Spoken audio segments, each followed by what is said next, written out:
Salut tout le monde, bienvenue dans cette vidéo. On va revenir sur une véritable tragédie. Hier occultée, aujourd'hui oubliée, cette guerre a fait des dizaines de milliers de morts. Mais les blessures de la mémoire ne guérissent jamais d'elles-mêmes. Et bien souvent, elles s'infectent avec le temps. Ne pas en parler ne résout rien. C'est pourquoi je crois qu'il faut pas voir dans cette vidéo une forme d'autoflagellation mémorielle, mais une volonté d'apaiser notre rapport à un passé commun, aussi lourd soit-il.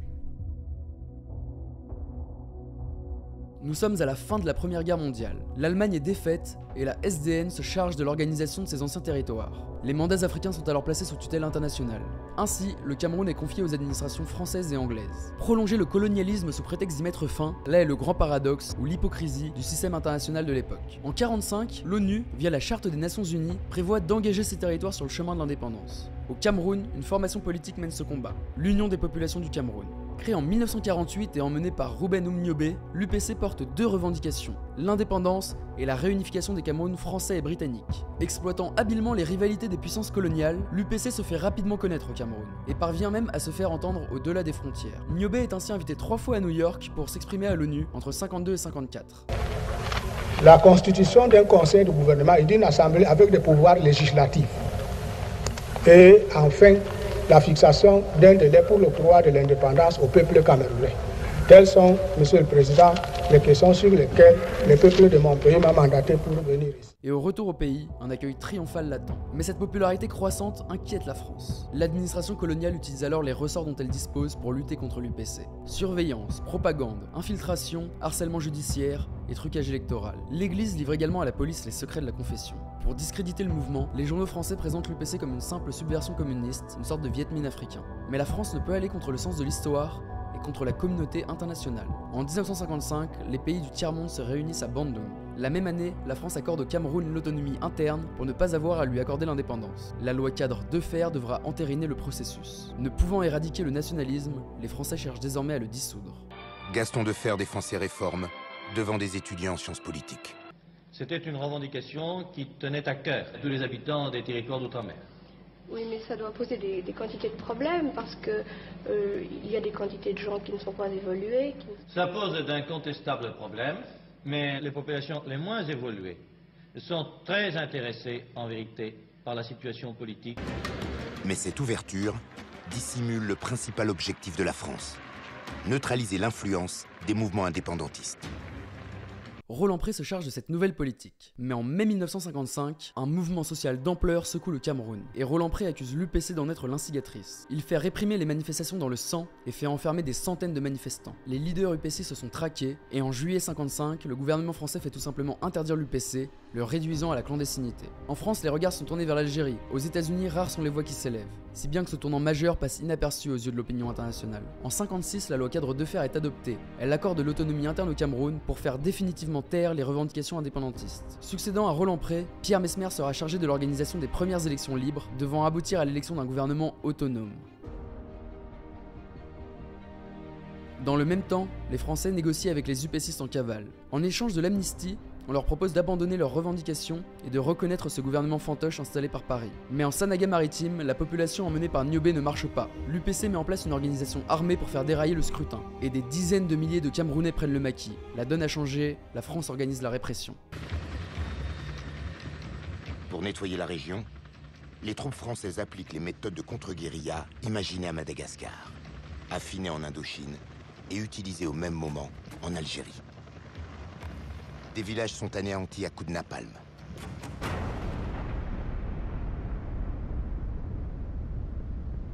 Une guerre cruelle dont les Français de métropole ignorent tout. En 1957, Pierre Messmer se confie. En Sanaga-Maritime, les forces de sécurité peignent les villages un par un. En fait, chaque village suspecté d'abriter un terroriste subit le passage des militaires français. Ces expéditions punitives sanglantes font des milliers de morts. Dans la région dite Bamileke, Maurice Delaunay orchestre la répression. Des centaines de militants sont internés dans des camps spéciaux où ils sont torturés avant d'être précipités vivants dans les immenses chutes d'eau de la région. Des expéditions punitives sont également organisées au Cameroun britannique pour traquer les UPCistes en fuite, allant évidemment à l'encontre du droit international. En 1957, le ministre Gaston Defferre se rend même à Londres pour obtenir des Anglais une politique moins complaisante à l'égard des UPCistes en fuite. Calqués sur le modèle algérien, ces opérations de pacification font des milliers et des milliers de victimes. En 1958, localisé grâce à des renseignements obtenus sous la torture, un homme est assassiné en pleine brousse. Il s'agit de Ruben Omniobé. Mais cette répression n'entame pas le désir d'indépendance des Camerounais. Le gouvernement français doit donc s'y résoudre, mais non sans un plan bien ficelé. Mesmer résume la situation en 1958. La France accordera l'indépendance à ceux qui la réclamaient le moins, après avoir éliminé politiquement et militairement ceux qui la réclamaient avec le plus d'intransigeance. La même année, la France place Amadou Ahidjo au pouvoir. Loyal à la France, c'est avec lui que le gouvernement négocie les conditions de l'indépendance. Un négociateur déclarera plus tard « Ça s'est très bien passé, on parlait entre Français. Mais comme on peut s'y attendre, la proclamation de cette indépendance, vidée de sa substance, est loin de mettre un terme à la guerre. Au contraire, elle radicalise les positions. Ainsi, les membres de l'UPC mettent sur pied une nouvelle organisation militaire, mieux armée et mieux équipée, l'ALNK, Armée de Libération Nationale du Cameroun. Cette armée multiplie les actions et fait passer de vastes territoires dans la dissidence. Face à la menace, Charles de Gaulle dépêche alors 5 bataillons d'infanterie, commandés par le général Max Briand, vétéran des guerres d'Indochine et d'Algérie, surnommé le Viking, auquel se rajoute un escadron de blindés, ainsi qu'une troupe d'hélicoptères et de chasseurs bombardiers T-26. Ce qui était alors la dernière opération de maintien de l'ordre de la France dans ses colonies, devient sans transition la première opération extérieure depuis la Seconde Guerre mondiale. Une véritable guerre entre deux États en théorie indépendants. Et l'armée française ne fait pas de quartier. Les cadavres sont exposés à l'entrée des villages, de même que les têtes des prisonniers qui ont été décapités. Ces opérations psychologiques macabres doivent venir à bout de la volonté des insurgés. Entre février et mars 1960, 156 villages bamilékés sont incendiés et rasés.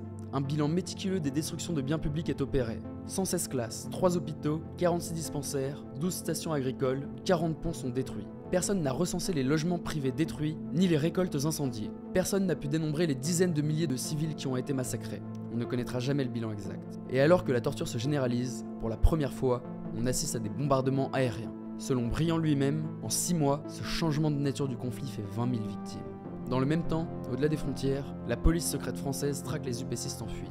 Ainsi, en 1960, Félix Moumier est piégé par un agent français qui se fait passer pour un journaliste. Dans un hôtel de Genève, celui-ci met de la mort au rat dans son verre. Et le gouvernement d'Ahidjo se durcit également. Aidé de nombreux assistants techniques français, le pantin installé par Paris réduit les libertés publiques et fait interner les rares opposants légaux. La police politique camerounaise, menée par Jean Fouchivet, se fait de plus en plus active. À peine indépendant, le Cameroun plonge dans la dictature. Pendant 10 ans, la traque se poursuit, et une guérilla sporadique oppose les insurgés camerounais aux militaires français. Rentré clandestinement en 1961, Ernest Ouandier, numéro 2 du parti, aura résisté près de 10 ans. La voie de la lutte pour une indépendance véritable, c'est parce que les impérialistes nous portent beaucoup de coups que nous sommes devenus et nous devenons chaque jour plus aguerris pour la lutte. Vous savez, l'assassinat d'un chef politique n'a jamais résolu une crise politique. Le peuple camerounais se dit qu'il a perdu un chef, mais que la lutte continue. Mais ces maquis, harcelés, désarmés et démoralisés, s'épuisent. Arrêté en 1970, il est fusillé en place publique en 1971. En visite au Cameroun 3 semaines plus tard, Pompidou parade avec le président Ahidjo sous les flashs des photographes et l'œil satisfait de Focard. En 72, l'écrivain camerounais Mongo Betty décide de raconter ces tragiques événements dans son livre Main basse sur le Cameroun. Il est immédiatement censuré par le gouvernement français, et 4 jours plus tard, Pierre Mesmer est nommé Premier ministre. En juillet 2022, en visite au Cameroun, Emmanuel Macron est revenu sur ces événements tragiques. Il annonce l'ouverture des archives et appelle à faire la lumière sur le passé colonial. À Yaoundé, lors d'une conférence de presse commune avec Paul Biya, il déclare : sur ce qui est de notre passé commun, il a eu aussi des moments douloureux, tragiques. Des historiens se sont penchés sur ce passé. Ils nous disent qu'un conflit a eu lieu, le mot guerre est employé, c'est aux historiens de faire la lumière. Il faut continuer à écrire précisément cette histoire et essayer de l'écrire ensemble. C'est pourquoi ce que je souhaite, c'est que nous puissions avoir et lancer ensemble un travail conjoint d'historiens camerounais et français qui pourront ainsi avoir accès à la totalité de nos archives. Je prends ici l'engagement solennel d'ouvrir nos archives en totalité à ce groupe d'historiens conjoints. Voyons désormais si ces paroles seront suivies de faits. Merci d'avoir regardé cette vidéo, abonnez-vous si ça vous a plu, et n'hésitez pas à me suggérer des idées de sujets dans les commentaires. À la prochaine.